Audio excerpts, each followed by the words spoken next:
میری پہلی نظر پڑی محمد مصطفیٰ کے چہرے پر، آپ کا چہرہ دیکھ کے ہی میں پہچان گیا کہ یہ کسی جھوٹے کا چہرہ نہیں ہو سکتا۔ اللہ اکبر، یہ حسن و جمال محمد مصطفیٰ کا صلی اللہ علیہ وسلم۔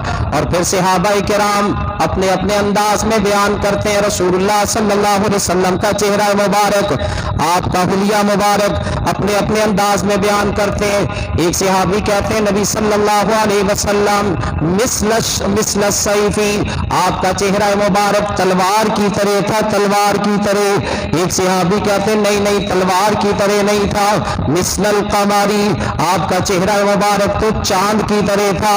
ایک صحابی کہتے ہیں نہیں مثل القمر مثل الشمسی، آپ کا چہرہ مبارک تو سورج کی طرح تھا۔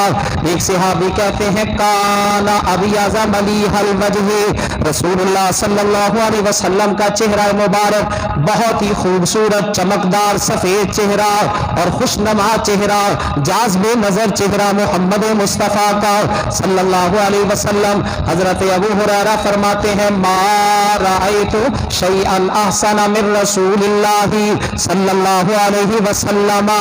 حضرت ابو ہریرہ کہتے ہیں میں نے آپ سے بڑھ کر حسین و جمیل کوئی نہیں دیکھا، آپ سے بڑھ کر خوبصورت میں نے کوئی نہیں دیکھا۔ مجھے جب آپ کو میں دیکھتا تو ایسے محسوس ہوتا کأن الشمس تجری فی وجہہ، وہ سورج آپ کے چہرہ مبارک میں چل رہا ہے۔ اتنا خوبصورت آپ کا چہرہ مبارک، اس میں سورج چل رہا ہے، گردش کر رہا ہے۔ اور حضرت عمر رضی اللہ تعالیٰ عنہ فرماتے ہیں اگر محمد مصطفیٰ بشر نہ ہوتے، آپ انسان نہ ہوتے، تو پھر حضرت عمر فرماتے ہیں نبی اکرم صلی اللہ علیہ وسلم چاندنی رات کو روشن کرنے والا چاند ہوتے۔ ایک صحابی کہتے ہیں نبی صلی اللہ علیہ وسلم آپ کا چہرہ مبارک ایسے محسوس ہوتا، حضرت اللہ اکبر، ایک صحابی ان کا نام غالباً ابو طفیل ہے، وہ کہتے نبی صلی اللہ علیہ وسلم کا چہرہ میں نے دیکھا تو آپ کا چہرہ ایسے محسوس ہو رہا تھا کأنہ مذہبۃ، گویا کہ سونا چڑھائی ہوئی کوئی چیز ہے۔ ایک صحابی کہتے نبی صلی اللہ علیہ وسلم کا چہرہ مبارک اتنا جاذب نظر، اتنا خوبصورت، اتنا حسین و جمیل، اتنا حسن و جمال والا اور کمال والا کہ نبی صلی اللہ علیہ وسلم کے جب ہم رخساروں کو دیکھتے تو ایسے محسوس ہوتا کہ پانی سونے کا آپ کے رخساروں میں بہ رہا ہے، رسول اللہ کے رخساروں میں سونے کا پانی بہ رہا ہے۔ حضرت جابر رضی اللہ تعالیٰ عنہ وہ کہتے نبی اکرم صلی اللہ علیہ وسلم ایک دفعہ میں رات، چاندنی رات تھی، یوں کہہ لیں 14ویں رات کا چاند تھا، 14ویں رات کا چاند۔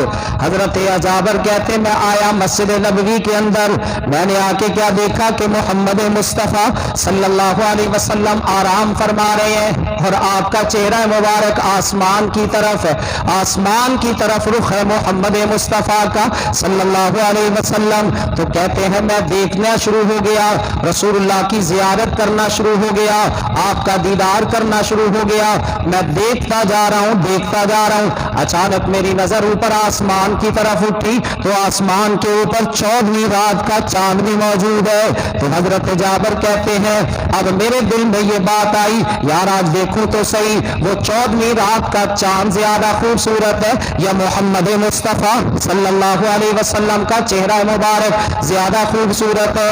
کہتے ہیں میں بار بار دیکھنے کے بعد پھر اپنا تجزیہ پیش کرتا ہوں، ہوا احسن عندی من القمر، میں یہ کہتا ہوں کہ مجھے تو محمد مصطفیٰ چاند سے بھی زیادہ خوبصورت محسوس ہوئے، چاند سے بھی زیادہ حسین۔ اور کسی نے نا ان کے اس فرمان کا اپنے انداز میں ترجمہ کیا، کہتا روایت کرندہ ہے جابر سہارا، میں ایک رات بٹھا محمد پیارا، چنو 14ویں تے کوئی ستارہ، میں ویکھا دوانو دوبارہ دوبارہ، اللہ دی قسم چند مدھم دسی آیا، محمد دا چہرہ سہنا نظری آیا صلی اللہ علیہ وسلم۔ اور حضرت حسان کیا کہتے احسنا من کا لم تر قط عینی اجمل من کا لم تلد النساء، خلقت خلقت مبرأ من کل عیب کأنک قد خلقت کما تشاء.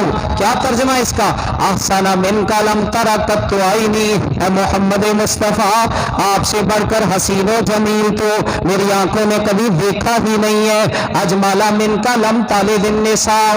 اور آپ جیسا حسین و جمیل کیسے دیکھتا؟ کسی ماں نے ایسا حسین و جمیل جنم ہی نہیں دیا. خلقت مبرأ من کل عیب. آپ تو ایسے محسوس ہوتا ہے خلقت مبرأ من کل عیب. آپ کو ہر عیب سے پاک پیدا کیا گیا ہے. کأنک قد خلقت کما تشاء. آپ کو دیکھ کے ایسے محسوس ہوتا ہے جیسے آپ اللہ کو کہتے چلے گئے اور اللہ آپ کو بناتا چلا گیا. آپ اللہ سے کہتے گئے, اللہ آپ کی چاہت کے مطابق آپ کو بناتا. اتنا خوبصورت چہرہ محمد مصطفیٰ کا صلی اللہ علیہ وسلم. حضرت علی رضی اللہ تعالی عنہ فرماتے ہیں نبی صلی اللہ علیہ وسلم کا چہرہ مبارک گولائی مائل تھا, یعنی تلوار کی طرح نہیں تھا, گولائی مائل تھا رسول اللہ کا چہرہ, اور بڑا چہرہ تھا محمد مصطفیٰ کا صلی اللہ علیہ وسلم. حضرت علی فرماتے ہیں زخم الراسی, آپ کا سر مبارک بھی بہت بڑا تھا.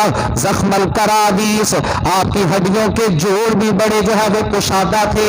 اور اسی طرح رسول اللہ صلی اللہ علیہ وسلم کی جو ہتھیلیاں تھیں, آپ فرماتے ہیں ششن الکفین, آپ کی ہتھیلیاں گوشت سے پر تھی پر. اور اسی طرح آپ کے پاؤں مبارک یعنی تلوے مبارک بھی گوشت سے پر تھے.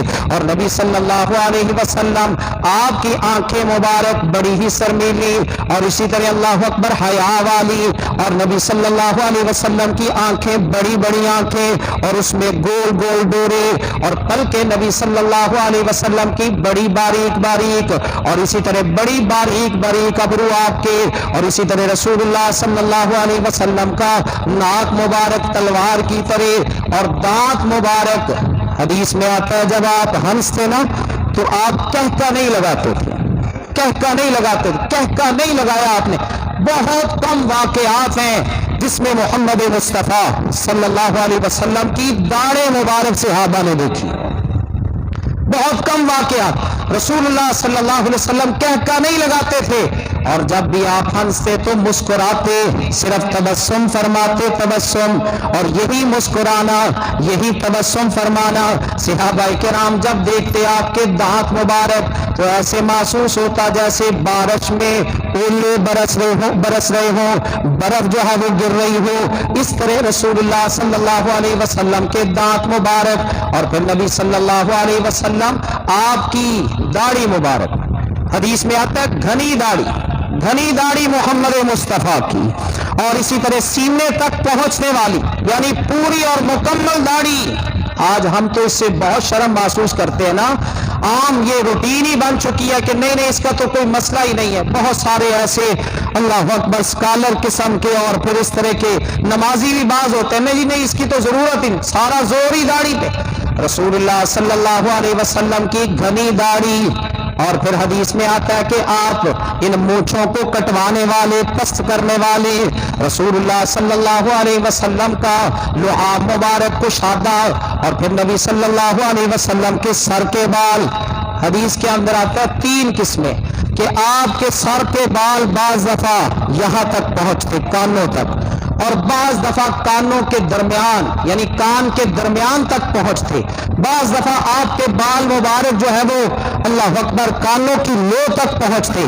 بعض دفعہ درمیان جو ہے وہ گردن تک ہوتے, اور بعض دفعہ کندھوں تک پہنچتے محمد مصطفیٰ کے بال. اور حدیث میں آتا ہے نبی صلی اللہ علیہ وسلم کے بال مبارک نہایت اللہ اکبر خوبصورت چمکیلے بال, اللہ اکبر, نہ ہی بہت زیادہ گھنگریالے اور نہ ہی پیچدار, بلکہ درمیانے بال محمد مصطفیٰ کے. اور جب اس دنیا سے آپ رخصت ہوئے نا تو اس وقت آپ کی داڑھی میں اور اسی طرح آپ کے سر مبارک میں تقریباً کہتے ہیں 20 تک بال سفید تھے. اس سے زیادہ بال آپ کے ابھی سفید نہیں ہوئے تھے. 20 کے قریب بال محمد مصطفیٰ صلی اللہ علیہ وسلم کے سفید. تو یہ حلیہ مبارک محمد مصطفیٰ کا. حضرت ابو جحیفہ فرماتے ہیں رضی اللہ تعالی عنہ, ایک دفعہ نبی صلی اللہ علیہ وسلم آپ باہر تشریف لائے, تو میں نے آپ کا ہاتھ پکڑ کے نا اپنے رخساروں پر رکھ لیا، رخساروں پر رکھ لیا رسول اللہ کا ہاتھ پکڑ کے۔ تو حضرت ابو جحیفہ خود کہتے ہیں ہی ابرد من الثلج، جب میں نے آپ کا ہاتھ پکڑ کے اپنے رخسار پر رکھا نا تو وہ برف سے زیادہ ٹھنڈا تھا، اطیب رائحۃ من المسکی، کستوری سے زیادہ خوشبودار تھا، وہ ہاتھ مبارک کستوری سے زیادہ خوشبودار۔ حضرت جابر کہتے ہیں رضی اللہ تعالیٰ عنہ، ایک دفعہ نبی صلی اللہ علیہ وسلم باہر